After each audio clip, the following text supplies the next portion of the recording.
Hello, I'm Fabien Kuya with Elbc Newsline. Today is Wednesday, January 21, 2026, and these are our top stories. President Joseph Boyka consoles former Vice President Joel Howard Taylor on the passing of her son.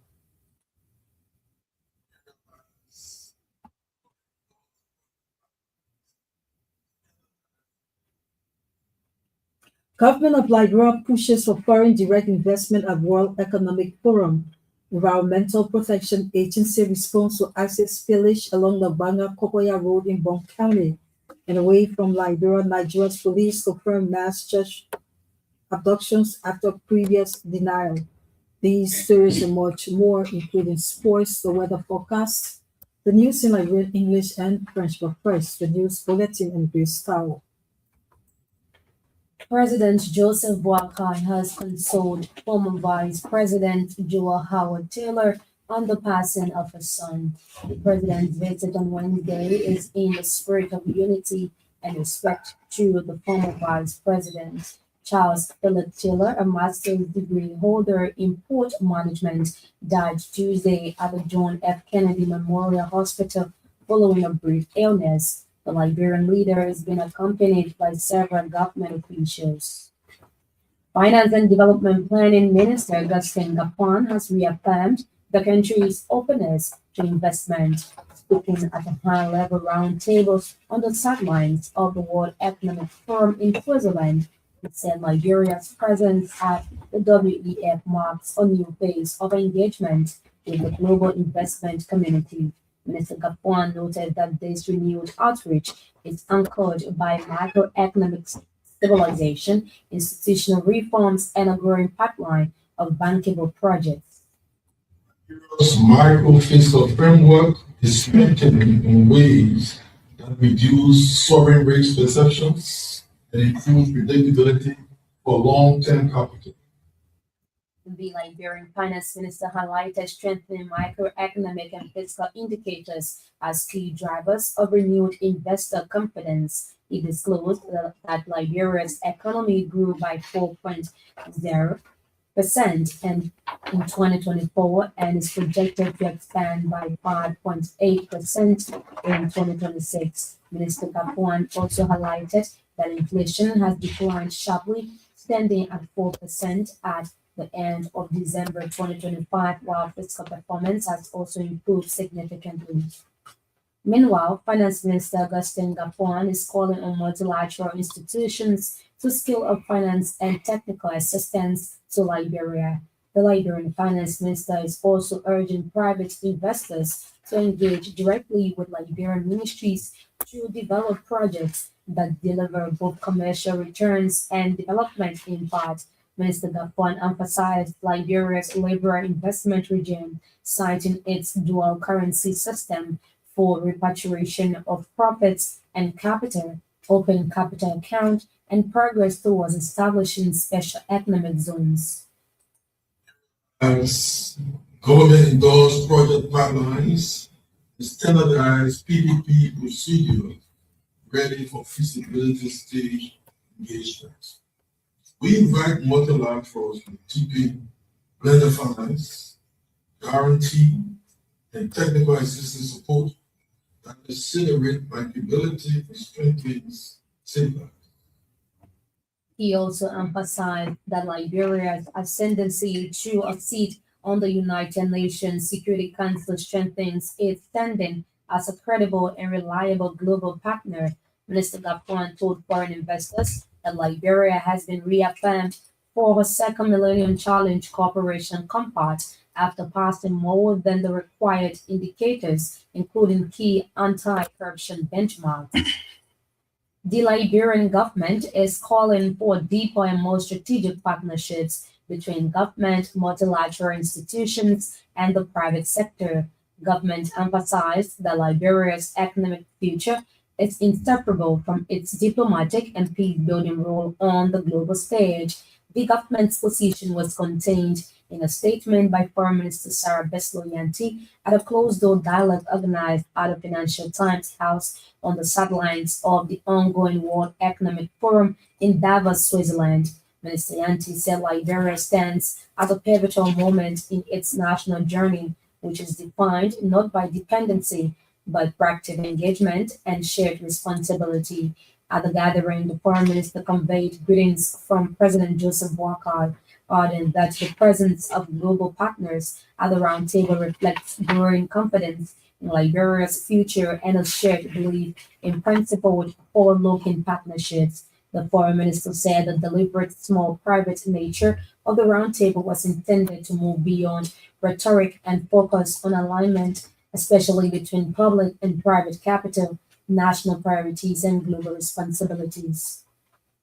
Meanwhile, Foreign Minister Sarah Besloyanti has highlighted Liberia's engagement with the United Nations system, including its contributions and aspirations within the Multilateral and Security Council frameworks. Minister Yanti named credibility built through democratic transitions, peacekeeping contributions, and constructive multilateral engagement as three key areas Liberia carries on the global stage, according to her strategic relevance as a stable West African democracy, navigating stability, climate pressures, and economic opportunity remains in the country's shared purpose.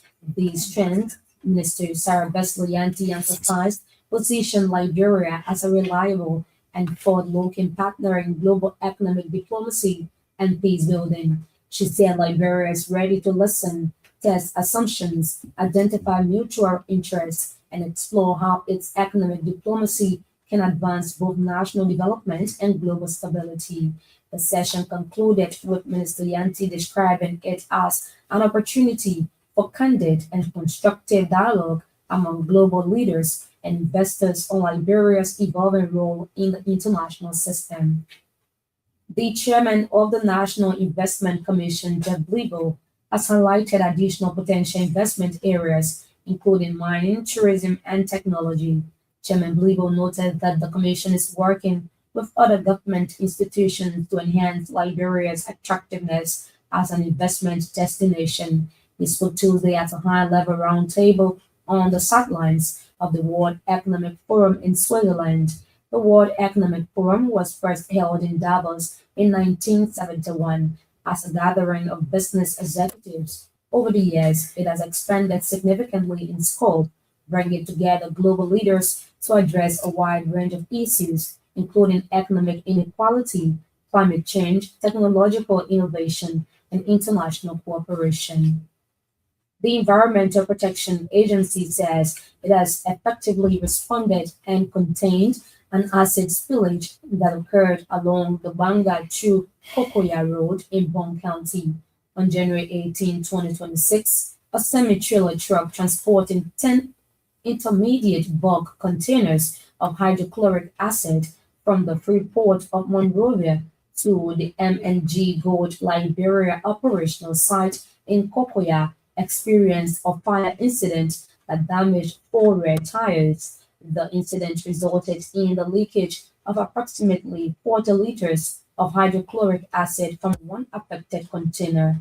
In a statement, the EPA said the spillage was fully contained with no lasting environmental or public health impact. The agency noted that it has commissioned continuous environmental monitoring of the affected area to ensure ongoing public safety and environmental integrity. The release also quotes the EPA as reaffirming its unwavering commitment to protecting the health and safety of all residents of Liberia. The EPA also vowed to continue enforcing strict regulations governing the transportation and handling of hazardous chemicals by certified companies operating under its supervision. Labor Minister Councillor Kopo Kura has cited the management of Biochico and China Railway Development for a high-level conference. The conference scheduled for January 29 aims to discuss issues relating to labor and workplace standards at the two companies. A labor ministry release emphasized that the meeting is intended to also address concerns regarding the company's alleged failure to fully comply with their established procedures. The release noted that the conference will highlight the alien registration, the acquisition of the alien work permits, as well as the training of Liberian workers, among others. Meanwhile, the Labor Ministry has requested the companies to present several documents, including copies of the concession agreement with the Liberian government, copies of all contractual agreement with subcontractor companies, and valid work permit for all expatriates. The release also named the payroll for all foreign staff, the list of all Liberian staff, and human resource policy manual. The National Food Assistance Agency and the Food and Agriculture Organization (FAO) have signed an agreement to strengthen institutional and operational capacities. The partnership aims to reduce food insecurity and improve access to nutrition in Liberia. The agreement also seeks to develop a 5-year strategic plan for the National Food Assistance Agency with funding from the FAO.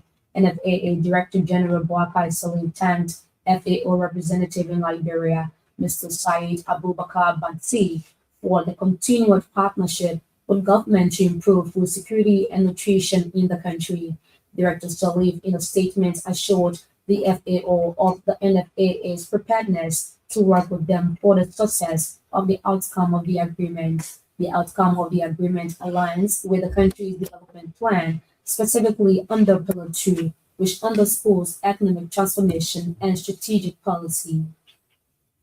The Liberia Electricity Corporation has clarified that the recent abrupt power disruptions experienced in parts of the country were not due to inadequate electricity supply or load shedding. According to LEC, it was a result of abrupt trips on the Cote d'Ivoire Liberia Sierra Leone Guinea transmission line. The CLSG transmission line serves as the regional interconnected electricity backbone linking the four countries. A release from the LEC says when such trips occur on the CLSG network, they generate system feedback into local substations to protect critical equipment and prevent extensive damage.